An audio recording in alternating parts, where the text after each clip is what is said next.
Thanks for joining us. This is The Economy. I'm your host, Ibrahim Sani. I am currently at the humble abode of my long-time friend, Sharaad Kuttan. How are you, Sharaad? I'm very good, thank you. Clearly, you're a very learned person. These books are very nice ornaments to your household. Any other furniture that you want to go through? No other paintings, but apart from that, I don't think there's anything All right, to recommend. let's come down to the brass tacks. How real are you in reading these books, or are they just really furniture? Well, actually, I read, but I do read slowly. It really is a question of... a page a year? I've managed a couple of books. We can talk about the books I've read. In your lifetime, so about 5 of them. But no, actually, in preparation for the show, actually not. But I have been reading about American politics, so it's something I like. Okay, fine. So you have prompted me to ask you about Trump inauguration, impact on so Malaysia, and other boring stuff that we need to talk about during Christmas period. But generally speaking, 2016, we were together at BFM. We had an office pool where we did the haram thing, which is betting. I don't know whether you remember this. Yeah, of course, you're slightly aged. I'm not too sure if memory serves you well now. But Clear with the cobwebs. tak apa, kita dah botak dah sekarang, dua-dua. Okay. But generally speaking, only you and me voted that Trump would win. The entire office thought at that point in time Hillary Clinton would win and win easy, because nobody would have thought that a clown such as Trump could win. Turned out he won. My question to you now is, did you expect him to win this time round? Because I certainly fully fledged did. And the difference between 2024 election versus 2016 election, a lot more people actually kind of believe that Trump would win. Whether or not they want Trump to win or not is another matter, but the inability to grasp reality of how real politics works today is as such where people actually thought Trump could win. Were you one of those folks? Well, it's very hard for me to say because I didn't have a sense of the ground, and I think that's very important. I just read, American websites. But I think that one thing I got, and I'm typically quite suspicious of, is this politics of contempt and mockery, right? So one of the things that I think a lot of liberals and people who supported Kamala Harris and such do is to kind of dismiss Trump because, as you say, of his personality, these kind of absurd statements that he makes sometimes. But I was trying to understand where this is coming from, the kind of Trump phenomena for some time now. And I've been reading around the topic. So I wasn't sure because there was also a lot of analysis of how the polls can get it wrong, and they often do get it wrong. And part of it is they don't know how to poll Trump supporters. They don't really understand. And sometimes I think they're blinded by their own prejudices, right? So in refusing whatever they think of him as a fascist or whatever, they blind themselves from seeing what's actually happening on the ground. And this is, of course, can be extrapolated to all the other markets, countries around the world. We've seen how strong family names can keep being voted back into office in Southeast Asia, for instance. We've seen the Arroyos, the Macapagals. We've seen how the Shinawat is now back in office. We've seen how Jokowi, for instance, is slowly building his dynasty. If I'm not mistaken, last week they were voted out of his own party, but that's, in my opinion, a rather temporary measure, or they can just hop to another party and so on. This whole politics of contempt and politics of disillusionment, is it new? I don't think so, though. So, I mean, for me, okay, so there's several things I think you kind of point to. One is the politics of mocking your opponent, dismissing your opponent as being something less worthy of, kind of serious consideration. I think that's what was happening from the liberal side, looking at conservatives, looking at Trump and the Trump phenomena. That's one thing. The disillusionment, I think, is something that's very real. That from what I read of American politics, that there is a disillusionment among many supporters, and I think the way in which Biden and Kamala Harris played the Palestine-Gaza issue, I think bred a lot of disappointment and disillusionment among young people in America. But again, I see America from a distance, like you do. I mean, you probably spend more time there. I've visited twice, so I don't know very much. I try to read, and I try to read people whose analysis is quite grounded in what's happening.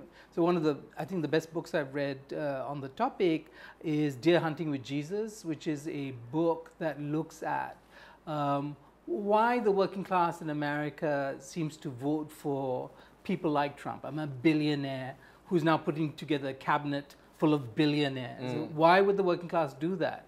And you know, and such. And also, I read a book about Steve Bannon and the linkages between him and other ideologues of his sort, Alexander Dugin in Russia and all that. So speaking about the books, I do read the books I buy. It takes me a bit of time, but I do read the books partly because I want an insider view of what is happening, you know, and something I can't have myself because I'm not there. Yeah. But yeah. But another element is, of course, reading is one thing. It's the discourse that follows afterwards that is more important. That would perhaps deepen your understanding of the kind of writings that you read.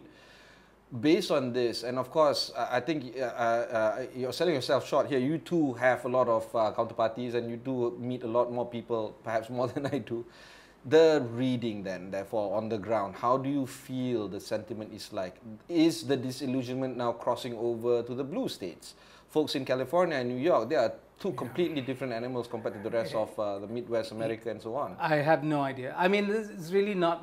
So, I mean, you've invited some of the shows completely unqualified to talk about American politics. Yeah, I have no idea what I'm doing here. Yeah. Except this is my apartment. Yeah. Okay, but, but I have no idea what I'm doing here. I have a reason to be in this house. No, but I'll point you to a book I started. I wanted to read partly because in anticipation of the inauguration, the second Trump administration, was a book by Michael Lewis called The Fifth Risk, and this is about the transition, right? So he writes about this office of transition that every presidential candidate of a certain stature has to put in place even before they have gone to the polls. The office, what they had to do is they had to put a transition team together. They have to meet people in government and understand what is going on so that when they take over, they can manage it better, right? So what Michael Lewis does is very grounded report on this whole process. You know, speaking about the Obama administration, how it came in and also didn't do very well in terms of the transition, but when they left, they put in these amazing processes. The problem was that when Trump came on, he just largely ignored this, and he ignored it for a number of reasons, partly the money, because he had to spend his own money for the transition. Yeah. And so what Michael Lewis points to is what is now, I think, big in the news and something we all should be watching. If you're interested in American politics and interested in where this is going, is the dismantling of the administrative state. So that's a book I read, you know, in order to understand, I mean, things that most of us find difficult. I think a lot of Malaysians wouldn't know how to describe our government. It's the entire network of agencies and who gets elected and all that. But one of the things that I think Trump does is that he has demonized the administrative state. The question is that just a broad ideological brush, or is he talking about specific, you know, the lack of accountability, one of the criticisms, the cost of the American administrative state, all that is there. And then this book is quite enlightening in the sense of talking about how complex American government is. And so when Trump takes over, and of course, you know, Elon Musk and Vivek Ramaswamy, is it Ramaswamy, yes. Right? I mean, they are tasked with dismantling the administrative state. So that's a story. When it comes to the second Trump term, I'm very interested in that, because I'm interested to see how and what he does.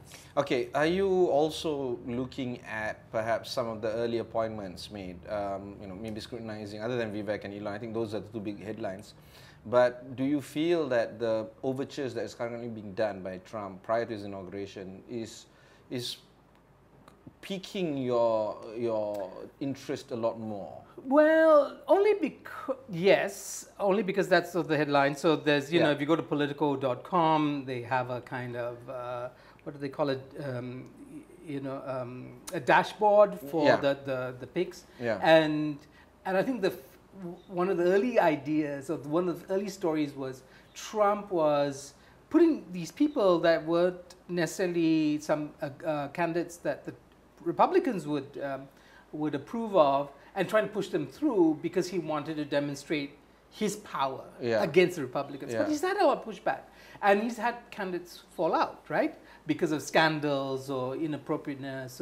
And there are Republicans who are not playing ball with him, at least in Congress. So I thought that was kind of interesting. I don't know, again, I don't know enough about like a Tulsi Gabbard, is it her name is, and all these people. Tulsi Gabbard. Yeah. So Former Democrat, by the way. Yeah, former Democrat, and part Asian, whatever. Yeah. But I mean, for me, I think it's a story of governance. I think the one thing that we all should put aside when looking at the Trump administration, the coming Trump administration, is not to demonize it, not to come to the story of Trump with fear or loathing. I think that clouds our own judgment. So, I mean, to really step back and think of Trump as a phenomena, think of Trump as a symptom of what is changing in America today in terms of its economy, in terms of its politics, and trying to take a measure from there, rather than decide from the get-go that you hate Trump or he's disagreeable, or on the other side you love Trump because he's going to deliver all these wonderful things. And I know a lot of Malaysians are kind of in their hearts Trump supporters. Yes, I have met a few. Yeah. There are a lot of Trump supporters in Malaysia, and they dislike the liberal, loathing of Trump. But they themselves are perhaps equally delusional. I mean, I think on all sides. No, I was about to say that. I mean, on the point of delusional, I think I can argue any side of the political spectrum can be accused of being part of that. In fact, the shared delusion amongst ardent supporters of any political spectrum is going to be evident when you start trying to be a little bit more constructive and a little bit more criticizing of one's political alliance and one's political policy. My issue here is, how does this translate to us here across the world? I mean, 2016 Trump can be argued is going to be a little bit different from 2024 Trump. And from what I read as an outsider as well, this is going to be a slightly different Trump than we knew of from the first time he became. Better prepared. Better prepared, better accustomed to the situation. He probably understands the real politics behind it. He probably understands the great machinery that is running the government and the kind of reactions of world leaders. There is this whole idea of Trump not knowing or not aware of his surroundings, but I doubt that that is the true case. Yeah, so he just had his first press conference at, what is it, Mar-a-Lago, yes. Florida. Yeah, that's right. So he's had his first press conference. All things came up. The inauguration came up, and he said about, he's spoken to 100 leaders and 100 world leaders are coming. Yeah. But interestingly, he mentioned Xi Jinping, and he said, I hope he comes. We've invited him. He says, Xi Jinping is a great friend. I've talked to him for hours. And so the idea that with Trump, what we'll get is this, that U.S.-China relations are going to sour even more. Might not, I mean, we don't know, right? But this was his initial gambit, is to say that Xi Jinping is a friend. So, I mean, I think for us in this part of the world where superpower rivalries are going to be something to watch, any hot encounters in the South China Sea are going to be problematic. All those kinds of things, right? As these two superpowers kind of jostle for influence, or at least the American, kind of architecture of security architecture that's been built here is now challenged by China. I think we're all concerned about that. We're concerned about a trade war and such. But I mean, his initial gambit, at least in the press conference, seemed a little less of that sort. So I don't know where he's going. We do know that his pick for, I think, I don't know if it's ambassador to China or trade fella, is somebody who's a hawk. Yeah. But, the thing is, I think people have to be realistic. All countries try to promote their national interests, and Trump is no different, right? Trump speaks the language of economic nationalism, of protecting American jobs, which is why whatever accusations of racism you might level at him, when you look at the numbers that voted were among black males. Actually, it cuts across the yeah, demography. he does very well. Completely different from 2016. Why? Because they see in him a strong leader, somebody who's going to stand up for America. Yet you might not like the whole "Make America Great Again" stuff, and you might think, "Oh, this is dangerous for what somebody like Michael Mandelbaum calls, a hyperpower." But I think that's in decline. You see somebody who is, standing up for America. And why not, right? I mean, if you're American, if you're a Malaysian, you want, your prime minister to stand up for you. Yeah. If you're American, you want your president to stand up for you, Yeah. right? And for your country and its interests. So I think there's a lot that's interesting in the way Trump is going to manage international relations. He kind of rather oddly enough took on the mantle of the peace candidate during the elections, right? Yeah. So, but if you compare him to Biden, who declared himself a Zionist and was and has funded the genocide in Gaza, and Kamala's own kind of weird, positioning. and then the Democratic Party being completely slavish to the Zionist lobby. Yeah. So why not? Why not Trump, right?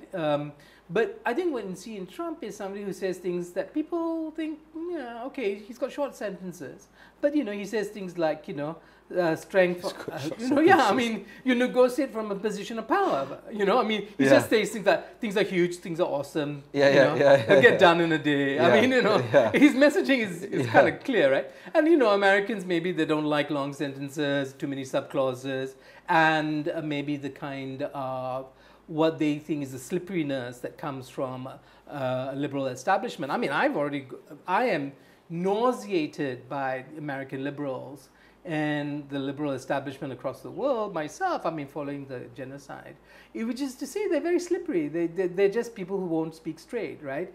Who want to.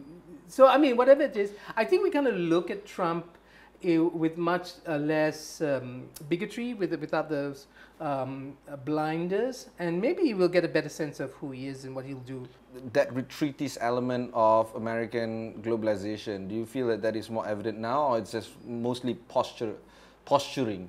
Okay, so this is other book I've been reading, and this is about... Banyaklah book you read. So I betul do, lah. I just trying to prove you see, that you say I don't read the book. It's not props. I do read. Fine. I do read. So this book is called The Rise and Fall of the Neoliberal Order, and it basically traces different periods of consensus, right? The consensus coming out of America after the stock market crash of 1929, right? And that sort of New Deal thing, the idea that you had to respect labor and you had to have welfare and capitalism couldn't be unencumbered, right? It had to be regulated and all that. Now that was a consensus that survived until the 70s and started to break down, partly because as this author argues,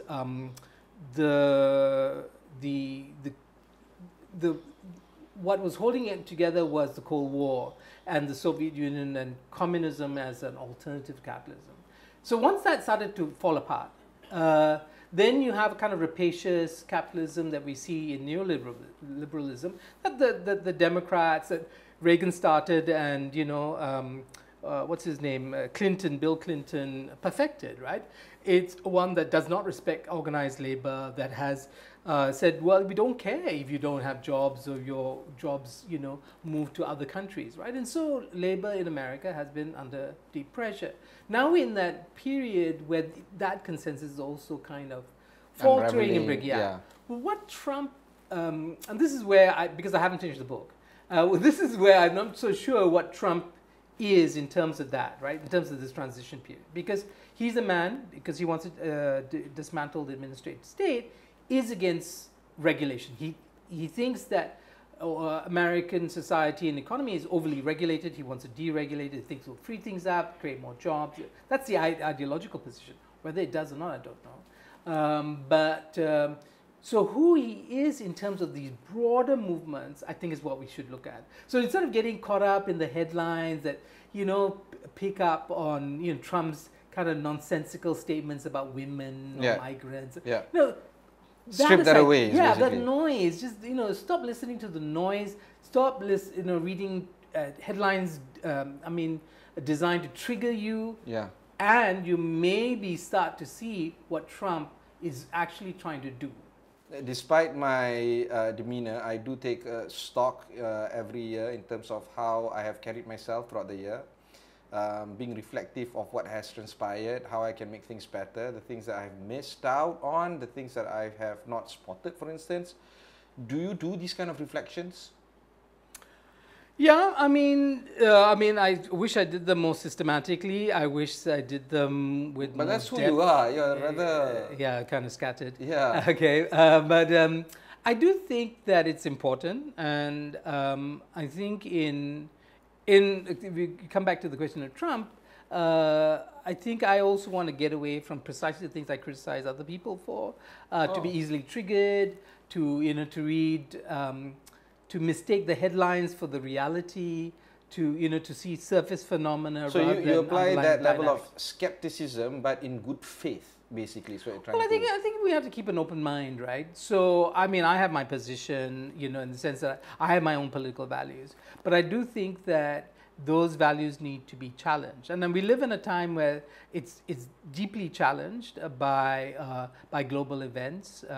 I don't know if anybody still believes in God. I don't, and I don't think anything of the last couple of years or the last 15 months suggests that there is a God out there. But anyway, the more important thing is for me, when I think about human politics or the politics of human society, is to think, what is it that is driving people? Right? What are the passions? What are their fears? And I think today there are a lot of fears. I think, we all have fears. I have fears myself. And so I'm trying to kind of manage that. So if you want, on a personal note, that is maybe some of the reflection I'm trying to do, develop new habits, cast off old habits, that kind of thing. But yeah, of course. But domestically, are you happy? So I'm going to do a pollster here. But are you happy of where the country's headed? Do you feel that, especially because the show is titled The Economy, quite frankly, do you feel that the country is heading in the right direction in terms of the economy? Or do you feel that it is in the wrong direction? If you are given that choice, I know you hate these kind of things, binary, are we heading in the right direction, wrong direction? Well, I think one thing, before I answer that question, everything is nuanced with you. Okay, no, there's stability. So we have a modicum of political stability in the country that we lacked over the last 4 years. We see politicians maybe not as evolved as they should be. The same old scripts trotted out by all and sundry. We know who that rogues gallery is on that score.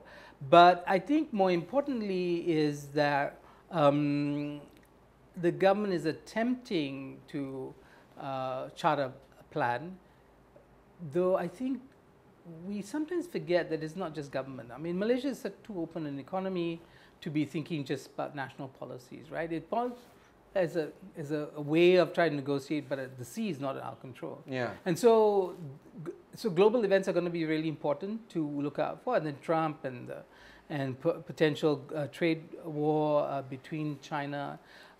Though people have been saying that, in fact, some of the paradoxical consequences of the trade war might be of benefit to Malaysia, right? So paradoxically, Malaysia might benefit from a trade war. So okay, so I think there's all that. I think I'm not unhappy. I would like to see a greater commitment to certain of the reform agenda that the government had, at least the Pakatan Harapan component of government had. And I would like to see the older parties like UMNO reconstitute themselves. I mean, we see in the UMNO youth chief a very young man reading a very old script, a bit sad. Maybe, renewal takes longer than we expect. But I do think there are interesting developments in Malaysia. I look at Sarawak. I'm very interested in what Sarawak is doing. I mean, for me, has been the biggest story this year, and I think will be the biggest story next year because of Sarawak's ambition. I don't know how they're going to realize all their plans, but they're ambitious. They have a positive story. It all boils down to Abang Jo. Yes, and I think the Sarawak population, I mean, they want something more. The Federation is under pressure, maybe in a good way, if Anwar and his team can reimagine the federation in a way that will make Sabahan Sarawakians happier. I think that would be good. Ignoring their grievances is a bad idea. And I think that we're on our way to maybe a healthier federation if everybody is thoughtful about it. So, yeah, I don't think we're really in a bad place, not at all. So, where do people find you these days? I mean, of course, BFM. Yeah. So let's. I'm talk on the about evening. that. I'm on the evening show, which is a different flavor to where you were in the first stint. So you did a Trump as well, I suppose. Yeah, you went in and then you left and then you went in again. But this time around, a different creature. Yeah. So it's an evening show. It's. Hang on, before you go into that, we were working together, Sharaad and I. 2014, 2015. That was in the morning run. That was a lot of fun, if you ask me, along with our good friend Melissa Idris. And it was very business, very with sprinkles of politics. I used to listen to watch Bloomberg every day. Oh yeah, there you go. So so you're in the evening edition. People are driving home. Of course, this is of course if you are onto linear these days. I presume everybody's on demand on podcast anyway. So yes, how has the evening edition been treating you? Well, they treat me very well. I mean, BFM treats me very well, as AWANI did. But I think more importantly is that, because we do these days when we have talkback, meaning and in fact every day is a kind of talkback day. We invite calls and messages and voice notes. You get a sense of where at least some segment of Malaysian society is going in terms of where their outlook, their philosophical outlook, their political outlook. It's sometimes shocking, sometimes despairing, sometimes heartwarming, and you feel that basically the tapestry of society. Yeah, but people can be quite. I've heard the whole range, right? People deeply compassionate to absolutely inhumane in their thinking about groups, others, migrants, marginalized groups. Yeah. So so I think what I do appreciate in listening to all these voices is I get a sense of how complex people are out there, that we think it's just the message. It's often more than just the message. It's the reception of it, the frameworks. And this is why, coming back to Trump, people hear Trump might say one thing and two groups will have very different interpretations of what he said.